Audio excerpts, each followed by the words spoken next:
ਜਦੋਂ ਕੋਈ ਵੀ ਅੱਲਾ ਦਾ नेक बंदा इस दुनिया तो जाता है तो फिर अपने किरदार नाल जिंदा ही रहिंदा है, मरदा नहीं है। तो हजूर मियाँ मोहम्मद बख्श साहब क्या खूब लिखते ने, वली अल्लाह दे मरदे नाही सुभान अल्लाह। बस कर दे पड़दा पोशी की होया जे दुनिया उत्तों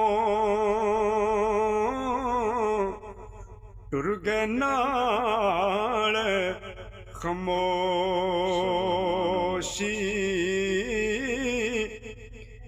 खश खश जिन्ना कदर न मेरा मेरे साहिब नू वड्याइयां तू गलियां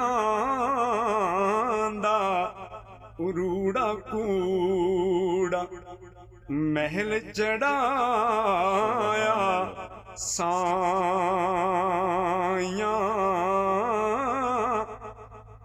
कर्म करण सरकार ते जग तो छुप दे नहीं माली जिउंदे होण ते बूटे सुकदे नहीं बाग तेरे दी राखी कर कर गुजर गई उम्र सारी जद फल पकण ते आया लै गए होर व्यापारी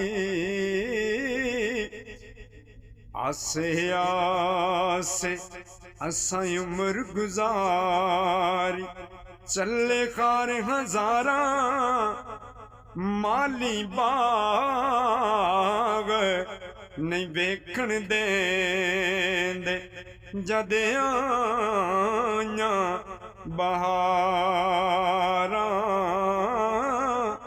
वीडियो चंगी लगे तो फॉलो चैनल सब्सक्राइब जरूर करें। शुक्रिया।